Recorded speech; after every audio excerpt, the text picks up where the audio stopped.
ऐसे लम्हे तरीक में अक्सर आए जो छोटे से अमल ने पूरी कौम, पूरे शहर और कभी-कभी पूरी दुनिया पर गहरा असर दिया। आज हम आपको सुनाएंगे एक वाकया जो प्रॉफिट सल्लल्लाहु अलैहि वसल्लम के ज़माने में हुआ। एक ऐसी सदका की कहानी जो एक मामूली सी मदद थी, लेकिन उसने इखलास, ईमान और अल्लाह की मदद की वजह से लाखों के दिलों को हिला दिया। ये वो कहानी है जो आपको बताएगी कि असली बरकत सिर्फ माल और दौलत में नहीं, बल्कि नीयत और अल्लाह के रास्ते में देने में होती है। लोग मदीना में रहते थे। हर किसी की अपनी मुश्किलात थी। कुछ के पास रोजी थोड़ी कम थी, कुछ बेहतर जिंदगी की तमन्ना रखते थे। उस वक्त की कौम में सिर्फ एक छोटी सी चीज भी अफराद की जिंदगी में 12 फर्क ला सकती थी। और नबी सल्लल्लाहु अलैहि वसल्लम ने हमेशा अपनी उम्मत को ये समझाया कि सदका सिर्फ बहुत देने का नाम नहीं, बल्कि अल्लाह की नजर में मकबूल अमल है। एक आदमी था, हजरत अबू धर गफ्फारी। वो दुनिया की माल और दौलत से अजीम नहीं थे, मगर ईमान में मजबूत थे। उनके दिल में हमेशा ये आरज़ू थी कि वो किसी की मदद करें, लेकिन उनके पास ज्यादा माल नहीं था। एक दिन उनके पास सिर्फ कुछ खाने का सामान और थोड़ी सी रोजी बची थी। उन्होंने अपने दिल से सोचा कि अगर अल्लाह की राह में कुछ दिया जा सकता है तो वही वक्त बेहतरीन है। उन्होंने वो छोटी सी रोटी, वो छोटी सी रोजी और अपनी आम जरूरत में से कुछ पैसे निकाले और सोचा, ये छोटा सा सदका मुश्किल वक्त में किसी के काम आ सकता है।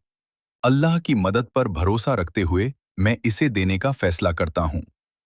हजरत अबू धर ने अपना ये छोटा सा सदका एक जरूरतमंद शख्स को दिया, बिना किसी शौक, बिना किसी इश्तिहार के। उनका इरादा सिर्फ एक था, अल्लाह की रजा। जब उन्होंने वो सदका दिया, तब वो शख्स इतना खुश हुआ कि उसने नबी सल्लल्लाहु अलैहि वसल्लम को बताया। जब वो बात नबी सल्लल्लाहु अलैहि वसल्लम तक पहुंची, तो उनकी चेहरे पर एक रूहानी मुस्कुराहट थी। नबी सल्लल्लाहु अलैहि वसल्लम ने हजरत अबू धर की नीयत की तारीफ की और फरमाया कि ये सदका सिर्फ एक रोटी या पैसे से ज्यादा है। इसका असर दिल से निकलकर अल्लाह की तरफ जाता है और अल्लाह उसे बरकत के साथ वापस देता है। उस छोटी सी मदद ने मदीना में एक हलचल पैदा की। लोग जानते थे कि किस तरह हजरत अबू धर ने अपनी जरूरत में से दी, और इस किस्से ने पूरी उम्मत को इंस्पायर किया कि सदका कोई बड़ी चीज नहीं होती। असली सदका वो है जो दिल से अल्लाह की खुशी के लिए दिया जाए। बहुत देर के बाद जब लोग इस वाकया को याद करते, तो वो सिर्फ पैसे की बात नहीं करते थे। वो अपने दिलों में ये तस्वीर रखते कि जब किसी की मदद सच्चाई और अमानत के साथ की जाती है, तो अल्लाह उसमें बरकत बढ़ता है।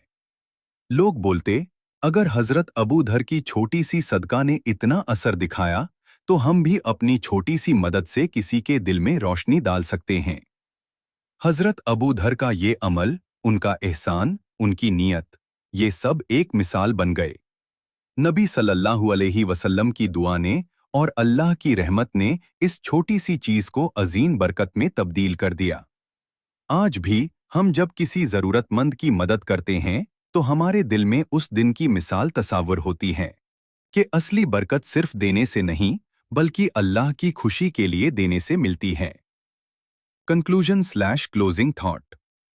जिस मोमिन ने दुनिया के सबसे छोटे अमल को अल्लाह की मदद से अजीम बनाया, उसकी कहानी हमें ये सिखाती है कि हर छोटी सी सदका जो हम दिल से करते हैं, वो सिर्फ किसी के लिए रोजी नहीं, बल्कि हमारे लिए ईमान की रोशनी और दुनिया में बरकत बनकर वापस आती है।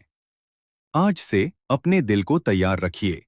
छोटी सी मदद भी किसी की जिंदगी में बदलाव ला सकती है।